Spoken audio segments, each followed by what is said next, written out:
Welcome to this Planning Live with our guests today, Nick Wright and Johanna Boyd. So to introduce our speakers, we've got Johanna, who took up the position of Chief Executive of Planning Aid Scotland in October 2022. She brings a wealth of experience and expertise as a dual qualified English barrister and Scottish solicitor, who previously specialised in public administrative equalities and planning law. Johanna's direct experience of representing marginalised communities in an elected capacity. She was the first woman to lead Stirling Council and the youngest council leader in Scotland at that time, securing a historic city region deal for Stirling and Clackmannanshire. And then following her decision to move on from politics, Johanna worked with the Equalities and Human Rights Commission on embedding best practices on equalities in city, region and growth deals. And Johanna joined PAS from the Government Regulation and Competition team here at Brodie's. Then we have Nick Wright, who is a chartered town planner and accredited mediator. After training at the University of Strathclyde, Nick worked in local authorities in the west of Scotland until 2004. And he spent a couple of years working through BSO for a community-based housing development in Indonesia, which he now realises was producing and implementing a community-led local place plan, although he didn't realise it at the time. Since 2004, Nick has worked freelance for the public and voluntary sectors, increasingly on community-led projects. And obviously, Karen Hamilton, partner at Brodie's, you've seen lots of times on these before. So I will crack on with the introduction. So many of you know, and I've mentioned it in there, local place plans. They've been introduced as part of the 2019 planning reform. LPPs are made by communities, and according to the Scottish Government, provide an opportunity for community groups or community councils to engage in the planning system and influence future planning and development in their area. When an LPP is submitted to the planning authority and it's accepted as valid, it then has to be registered on the local place register, and it will not form part of the development plan, but it must be taken into account in planning decisions as a material consideration. After the LPP provisions were brought into force, planning authorities issued an invitation to communities to prepare an LPP with a view to these being ready in time to influence the production of the next raft of LDPs. So we're hoping to tap into Johanna and Nick's knowledge on this today. So I'll hand over to Karen. Thanks. Thanks, George, and afternoon, everyone. And so I think we can get sort of straight into the discussion. So hi to Johanna and Nick. We're really delighted to have you both join us this afternoon. So I know that you've both been involved with local place plans or the wider sort of preparatory process around those, but I wonder if you can just tell us a little bit about that, please, from each of you. So perhaps how you've come to be involved and what your role has been so far in relation to local place plans. So perhaps, Johanna, you could kick us off and then we can hear from Nick. Thanks very much, Karen. So I know quite a few people who've joined us today are very well aware of Planning Aid Scotland, PAS, having either volunteered or maybe sat on our board. But we are an educational charity and a social enterprise, and we've been in existence for 30 years. And certainly over about the last 20 of those, we've been delivering community-led plans of various types. And essentially they were the forerunners for local place plans. So with that experience, we've been delivering these spatial plans, but also community action plans with communities mainly. Also, we might be working alongside, of course, other public bodies, local government being an absolutely key one, as well as landowners and other interested community groups. But PAS was always a very strong supporter of LPPs in the lead up to the 2019 Act. We think they have real potential, and because of that, we've developed our own guides just towards the end of last year, and we'll share the links for those guides for people who may be interested or know of communities that are interested in getting involved with the delivery of an LPP. Just an example of some current work, we're at the moment we're training and mentoring communities out in Fife. So it's essentially a capacity building, an introduction to local place plans, and that might be through training, videos, one-to-one mentoring, peer-to-peer community support. So that's an example where we're very much out there with communities, helping them, supporting them to decide whether an LPP is something that they want to deliver. I think it's absolutely crucial that these plans are done in partnership. Digital mapping is also a big element, an important element, an important tool for communities. And some of those on the call will be aware of Community Map Scotland. So we've partnered with Geosphere, who deliver that mapping tool. We provide the training to communities. Again, very important in terms of the delivery of an LPP. So, I mean, I could speak a bit about some of the sort of forerunners to the LPP. Out in Applecross, we delivered a community land use plan. A forerunner again for the LPPs was working alongside the Orkney Islands Council in Stromness. So I think it is important to understand these are not new. There have been spatial plans in the past over the last couple of decades, and there's lots of people like Paz and Nick with experience in delivering them.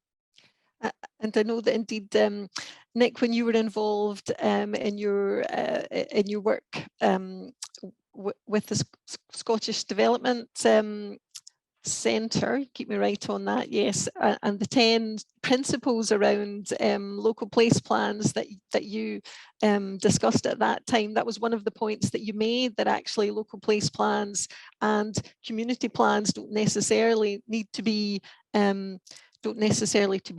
They can be thought of really as essentially the same thing. But perhaps you could talk us through some of your involvement with the new system since it's come online. Thanks, Karen. Yes. So I guess I've been working on community engagement in plans and community action plans for many years, including a few years of PAS as well over the years. Yeah, community action plans stem back to, I think the first one, actual community action plan was in Crianlarich back in 2011, which in many ways was a local place plan. It could probably be submitted now, except it's out of date. And then the last couple of years, I worked with SCDC, Scottish Community Development Centre, on producing a bit of research that you just mentioned there, Karen, and also guidance that's on the Our Place website. And the interesting thing about working with SCDC was they come very much from a community development angle. So they have no expertise in planning at all. They don't, that's not their area. They don't pretend to do that at all. It was very interesting getting a community development, community empowerment angle onto that work.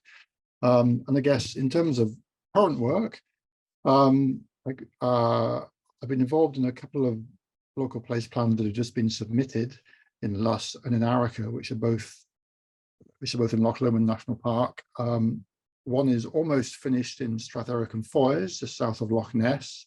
I'm working on a couple of others in Ardgour, so the other side of what isn't the Corran Ferry at the moment, and the Black Isle, which is very interesting because it's a larger area, so it's a more strategic level one. So we can come back and talk about those later on. And I quite regularly, sorry, this isn't about me, but I quite regularly get calls from community groups who are looking to do a local place plan or a community action plan. I think the two things merge together in a lot of their minds. And what's interesting is the first thing I always ask is, do you really need somebody outside to help you do it? Or with the intent of getting them to do as much as they can for themselves because of all the community empowerment benefits that flow from that. And I know that's something that PAS are very keen to do as well. Anyway, so that's my intro. So it sounds as if there's a lot going on, and And perhaps there's maybe two stages for us to think about in all of this, from some of the early doors sort of preparatory and capacity building work that you've been involved in recently, Joanna, to some of the groups who are then coming along, Nick, looking for professional help with the actual sort of plan making stage, which you've and you've mentioned a number of the plans that you've been involved in. Joanna, we know of at least one local place plan which has been registered so far, which is the local place plan at Callander. Nick, as you've mentioned, Loch Lomond and the Trossachs have been quite a busy area for local place plans. But what is your sense of the level of interest from communities? And would it be fair to say that it's the usual suspects who tend to get involved, or are you seeing a wider selection of community representatives wanting to know more? Yes, yeah, Karen's really good question around, you know, what is the interest and who is interested. So I mean, we get approached a lot in terms of whether it's a community action plan or an LPP. What are these? How do we get involved? And that might be coming through our advice service, for example, as well as just direct approaches to us, looking for a bit of a free advice around getting involved in the LPP process. I think that the level of interest is high.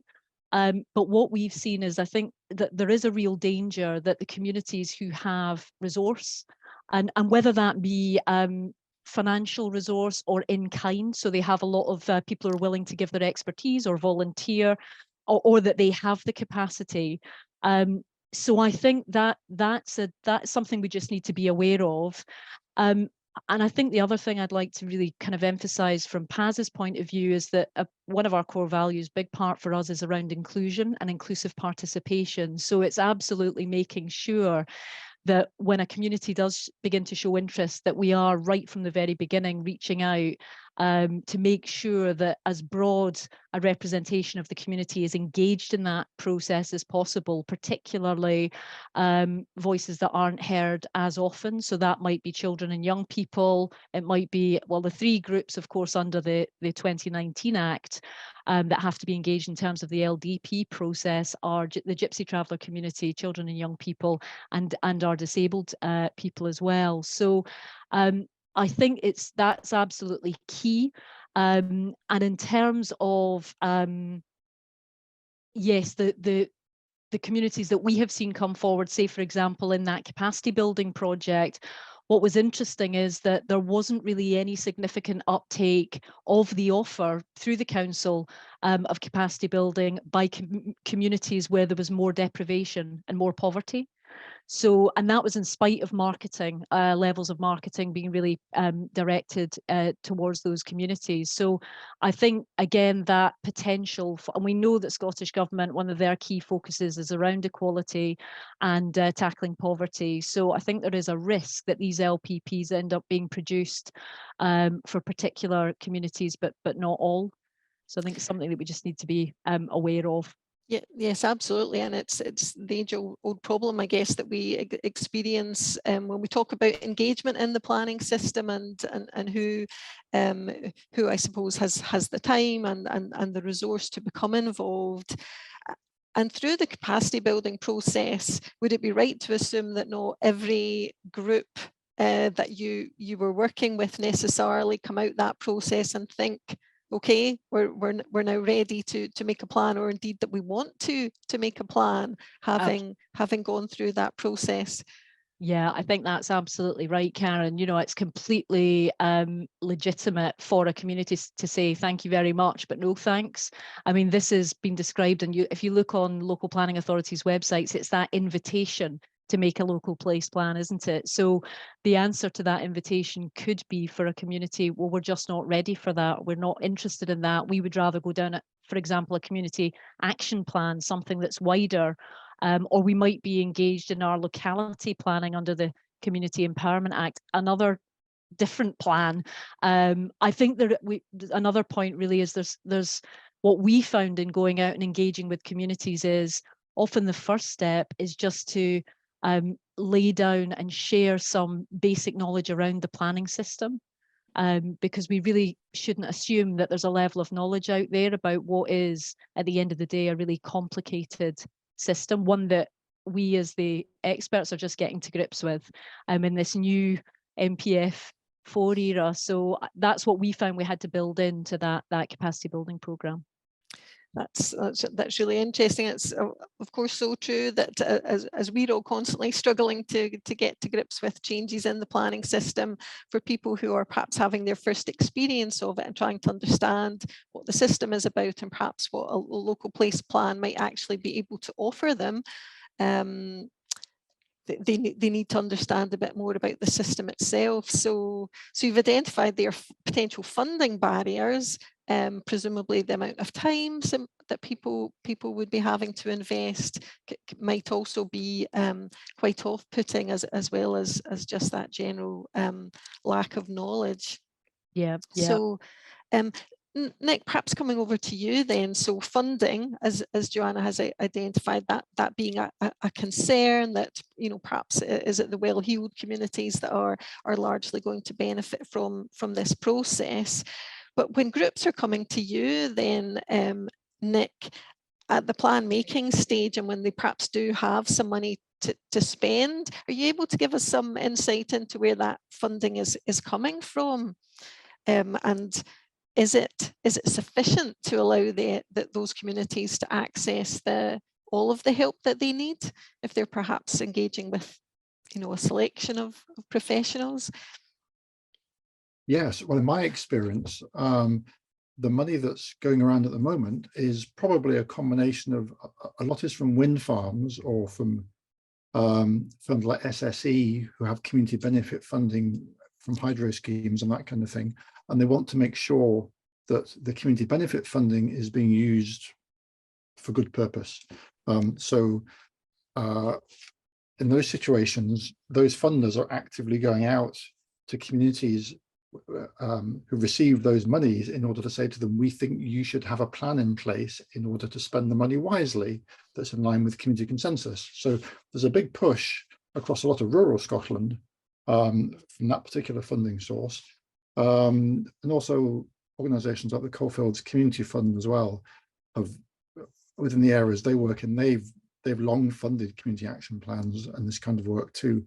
And there's also a little bit of money I've seen from local authorities. So Highland Council, for example, is funding the Black Isle work that I mentioned from its place-based investment programme.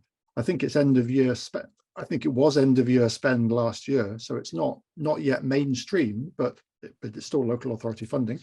And Loch Lomond and the Trossachs National Park, maybe one of others, I don't know, but they had a £20,000 fund last year for community groups in order to access to get support for local place plans.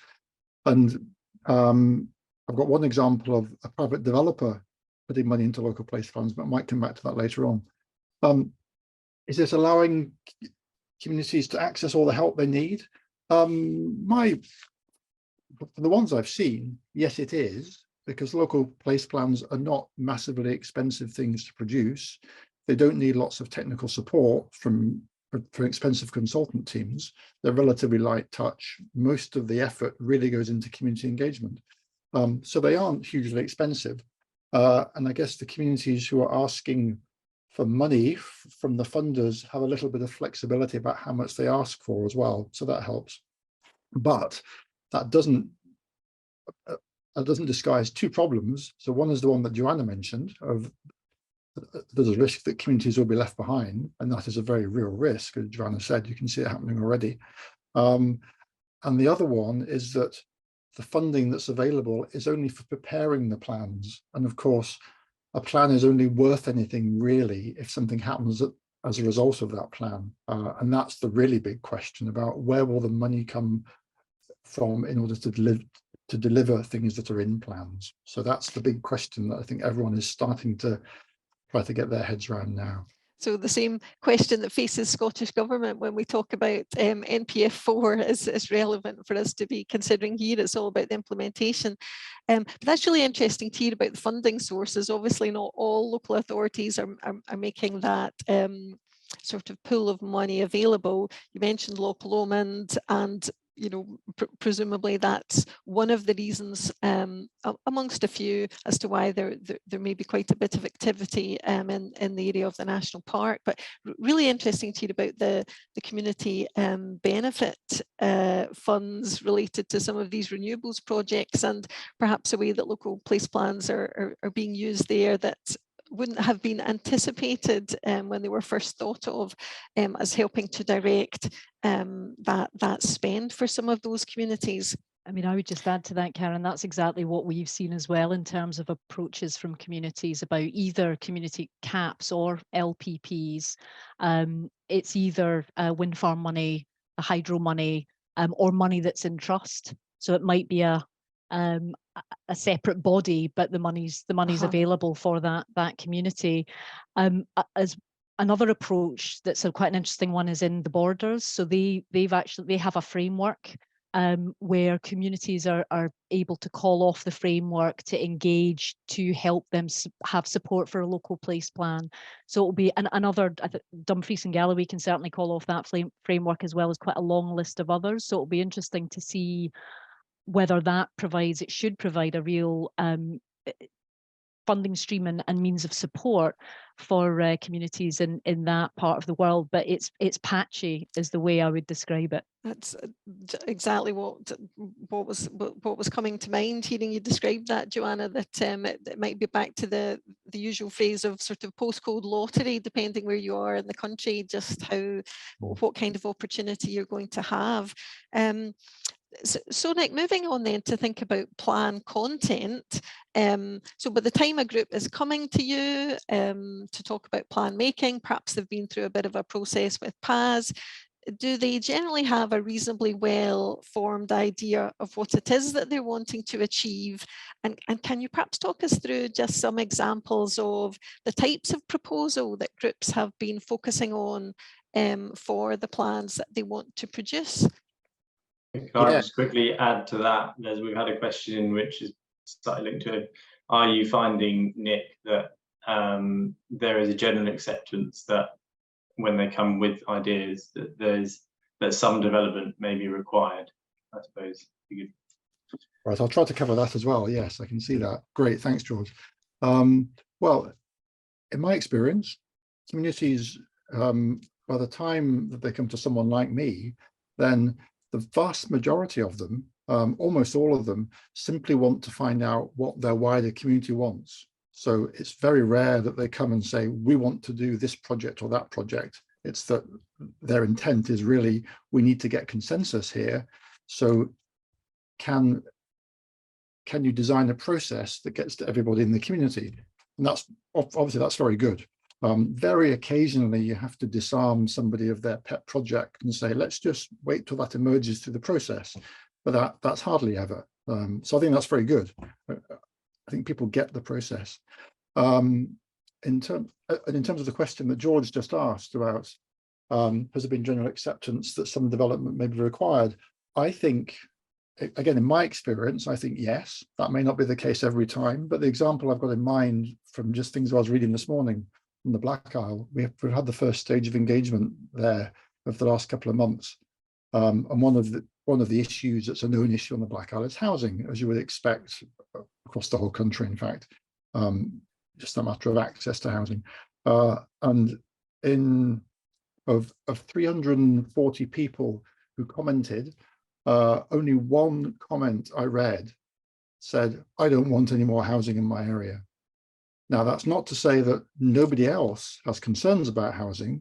A lot of people wrote things about, well, the vast majority wrote things about, right, we need housing, but it needs to be a certain kind of housing. It needs to be affordable. It needs to be smaller for young people. It needs facilities and amenities. So I'm not quite sure the planning system is yet set up in order to deliver on those nuances. So one of the challenges will be, how do you translate that aspiration, which I think is pretty typical from across the country, for a certain kind of housing development? How do you translate that into planning policy? We don't yet have the nuanced tools to do that. Anyway, so that's that question from John. And the final thing you answered, Karen, final thing you asked, Karen, was about talking through an example. And here's one I prepared earlier.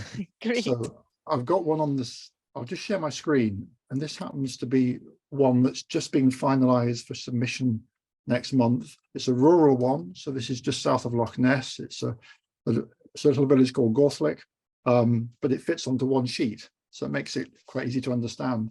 And I guess in my mind, it's got the essence of a very, very local bit of a place plan. This is actually one of 6 villages that form the place plan. But in this particular settlement of Gorthlick, there's a spatial map. So that's what we have to include, of course, for the guidance and the legislation. And then I don't know if you can read the proposals around there, but just saying what they are, 1 to 7. There's upgrade the village hall. That's a spatial thing. There's keep and make more use of the school as a community hub. Again, that's a spatial thing. Improve outdoor play and recreation. That's not spatially located. There is a play area, but it's in disrepair. The owner wants to take it back into use as crofting land. Don't have a site yet for a new play area, but at least the need for a new play area has been mentioned, even if a site hasn't been found yet. Number 4 is create good local short walks for people to do from their door rather than just be straight out onto a 60-mile-an-hour road. There's a couple of other traffic ones about cycling and walking. And then the final one, number 7 at the bottom right, is about new affordable homes where appropriate, in the manner I was saying just now. But there is one site proposed for Gorthlick there, which has been around for quite a while. But the other villages, we haven't found a site for all of them, and we're just putting some general principles in about the kind of sites that would or wouldn't, the kind of sites that would be acceptable without going down to the level of detail of saying exactly this bit of ground. So that's one example. I could show others which are very different, but at least it gives you a flavour of how one place is done. I think that does give us a really good idea of the sort of thing that is being looked at. And as you say, it's interesting that it's obviously got the spatial element to it. And as you say, it has to have that in relation to at least some of the content. But of course, some of the things that we're seeing here are not of a spatial nature, and so far as I'm aware, that is tending to be quite a feature of the ideas that the communities are coming forward with. But the last point you make about the affordable housing and how the group is thinking about that, perhaps that shows us the way in which the local place plans can start to influence what might come next in the LDP, because it's giving that sort of raw material, if you like, for the planners to be thinking about when they are trying to reflect what might come out of a local place plan. That example, Nick, was of course a rural one, and we've talked about calendar, we've talked about the national park. A lot of the chat around local place plans does tend to be focusing on rural areas, and it's perhaps easy to get the impression that local place plans, that's what they're for. But are you seeing any examples of urban local place planning coming forward, either of you? I think certainly in terms of just looking at what's in the mix for being registered at the moment, you've got Kinning Park and Wester Hales as well, Karen. So there does seem to be quite a mix out there so far. I mean, just going back to that point about developers and developer input and community involvement in an LPP, certainly in our experience, where you have a very engaged landowner, as we had back in 2019, we delivered the Applecross Community Land Use Plan, and that was very much a collaborative exercise between landowner and community, because of course landowners are part of the community. So I think this goes back to the point about inclusion and how important it is to get that right from the start. If you want to have something, a plan that really does have community buy-in and can then be used as a platform for lots of different purposes, and that might be to get real investment, whether it's from the local council or from another source. It can be used in such a variety of ways, investment into culture, heritage, wayfinding. You know, if it's in there, it really sets that vision for the community, and that can lead to real tangible results. And so local place plans perhaps beginning to have a much wider role than necessarily the role that Scottish Government would have envisaged for them when the concept was introduced to the 2019 Act. You mentioned the Kinning Park example there, Joanna, and Wester Hailes. And I think, Nick, you've had some involvement there, have you? Are you seeing any kind of different approach with these more urban local place plans? Yeah, I mean, what's interesting about both of those, having just heard about them from the people involved, is that really the approach is no different whether it's rural or urban, but the issues which might be being addressed are very different. So I don't want to kind of paint a terrible picture of Kinning Park, but the guy who was telling me about it the other day was saying some of the issues they're facing are things like drug abuse and violence and that kind of thing, which probably won't be as strong in the rural ones I've mentioned, certainly, but there'll be other things which are just as bad for the people there, which are very different issues. But the general process that's outlined in the PAS guidance and the government guidance of how you prepare those plans, I think that applies equally. But of course, you need to tailor the engagement to the place. And interestingly, the Kinning Park and the Wester Hailes ones are quite different also in the maybe it's a nuance, maybe it's more than that. In the Kinning Park one was prepared by community development workers working with the community, so people who were embedded in the community, whereas the Wester Hailes one was prepared by consultants who were paid to come in to the community and work with them. Now, you could say that's all using external staff, whether that's good or bad, and it's a nuance in that in Kinning Park, the staff were there for a long period of time, so that it gave them more time to develop capacity and relationships. Whereas Wester Hailes, when you get a consultant in like me, for example, coming in, you can try and extend the project as much as you can to include that, but it's still more difficult to be embedded in the community as in that Kinning Park example. So I think that's why Kinning Park is such a good one, actually. It's very close to my heart. I was just going to say, as my first flat and it was in Kinning Park. So, but yes, presumably there's quite an important element of relationship building there at the beginning, where as you say, perhaps the outside consultant coming in, that there'll be a bit of trust to be built there to get the best out of the exercise and. Sort of really understand what it is that the group is trying to achieve.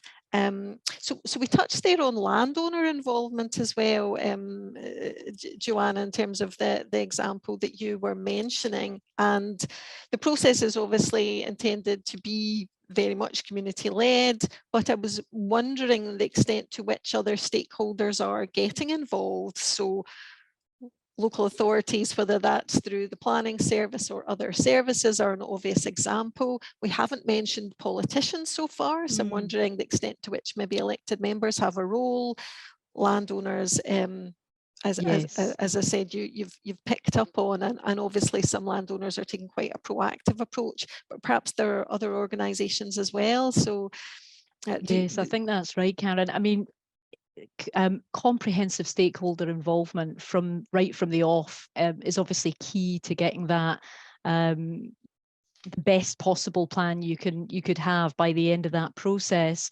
I mean, certainly key public sector contacts from the council, whether that be from your community planning, from your spatial planning departments, support workers, planners themselves, all absolutely key in terms of engagement. And as you mentioned, elected members. So we would always involve elected members relevant to that area.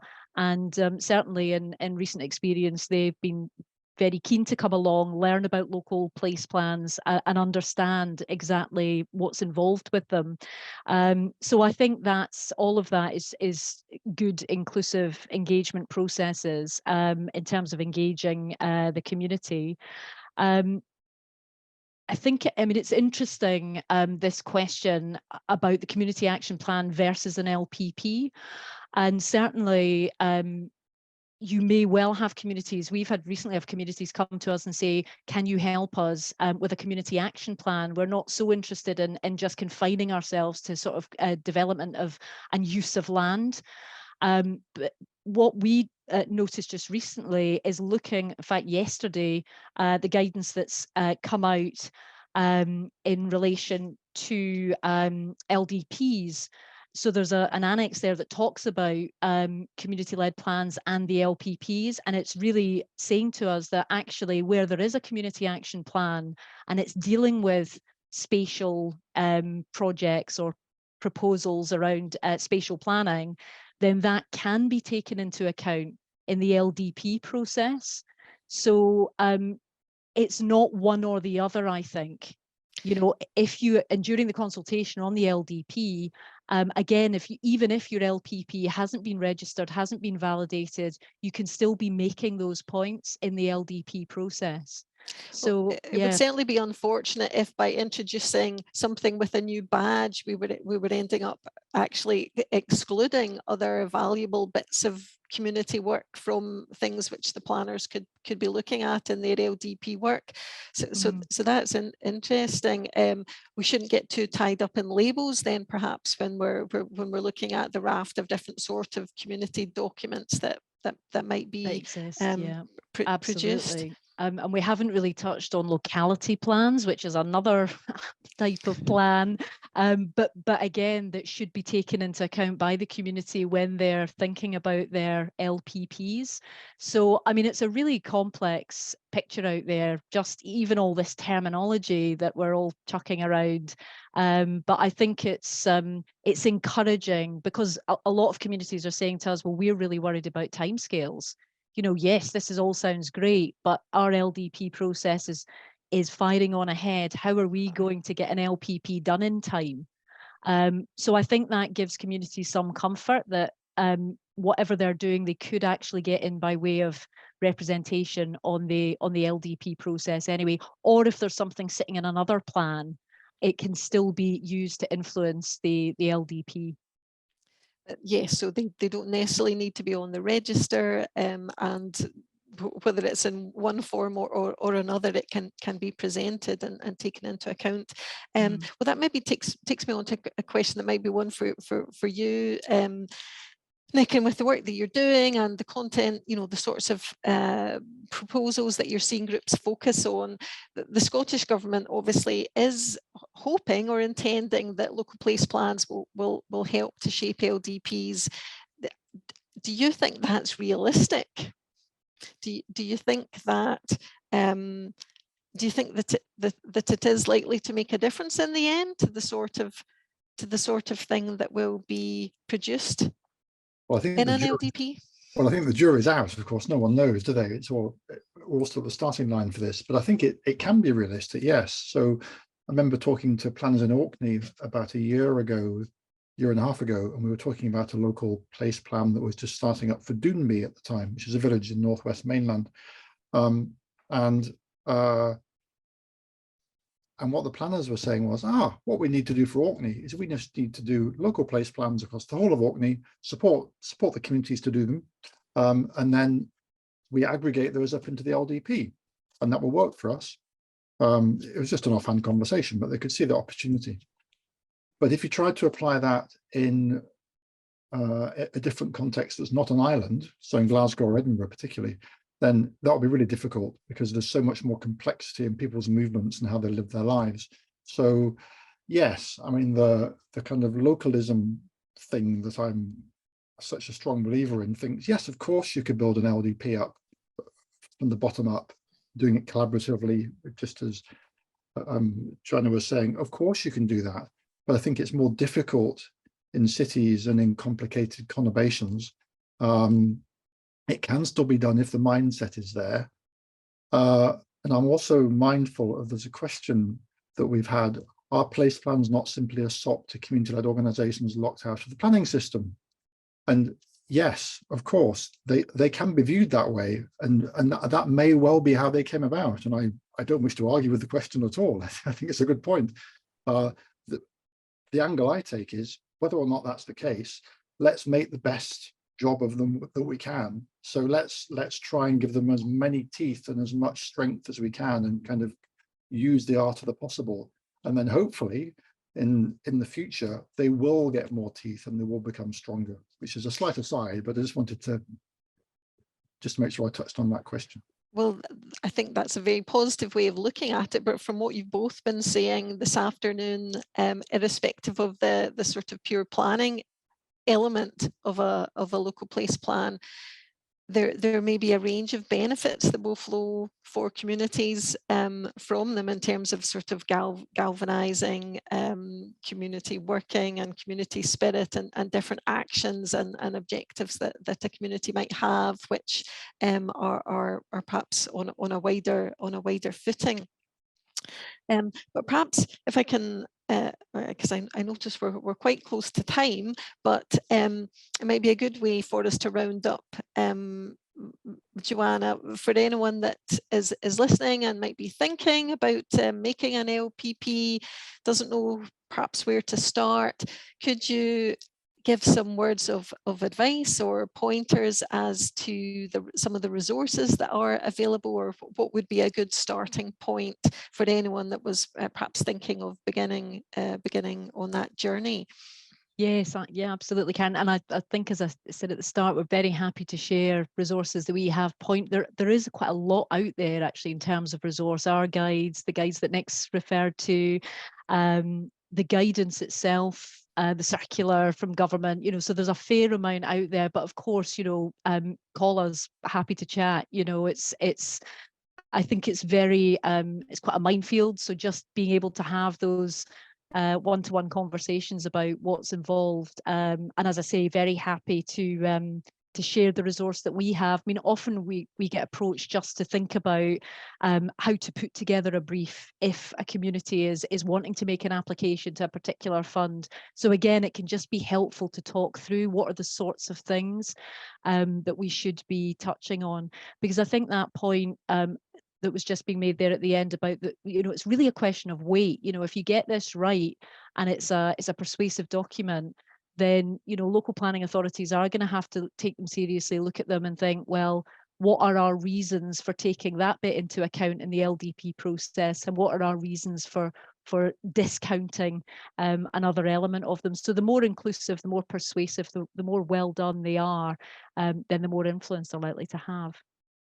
Absolutely, and I think there you have it for everyone that's listening, and that was a generous offer to get in touch, and I'm sure likewise Nick would be happy to speak to anyone who was interested in embarking on the process. So, well, thank you from both myself and George from joining us today. That's been a really interesting discussion. I feel I've learned a lot having spoken to the two of you today, and just in the preparation for today's session. And George, are you going to sign us off today and tell us about what's coming up next? Yeah, we'll do. But yeah, thank you both. That was certainly interesting to listen to. And sorry to those that we didn't answer your questions. We did have quite a few, but I think some of them were picked up in the discussion, which is helpful. So yes, next Planning Live is on the screen, Thursday the 22nd of June. And that is with the trio of partners at Brodie's. So Neil, Elaine and Karen, and it's looking at the year so far. And so obviously with MPF4, etc., there's plenty to talk about. So look forward to joining you then. Sorry, we're 1 minute over, but thank you very much both, and look forward to seeing you next time. Thanks. Thank you. Thank you.